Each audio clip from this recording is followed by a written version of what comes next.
বাজলো সানাই বাজলো রেশা খেলো শুভ তিথি, রাজার ঘরে ছোট রানী এলো পদ্মাবতী। রাজার আরো 6টি রানীর ছিল না সন্তান, পদ্মাবতীর কোলালোতে মিলল সমাধান। বছর যেতে জন্ম নিল 7 ছেলে 1 মেয়ে, হয় খুশির আকাশ হঠাৎ কালো মেঘে গেল ছেয়ে। হিংসেতে যায় জ্বলে পুড়ে বাকি 6টি রানী, যুক্তি করে ঘটায় ওরা 7 কুমারের হানি। সুযোগ মতো 7 ছেলেকে মাটিতে দেয় পুঁতে, বাঁচে একা পারুল ওরা পায় না তাকে ছুতে।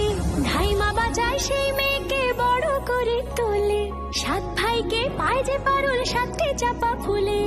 এত কিছুর পরেও রাজার বিপদ যে কাটে না, সূর্য নগরে সুখের সূর্য আর ওঠে না। হিংসা বিবাদ বিচ্ছেদ আর প্রেমের কাহিনীতে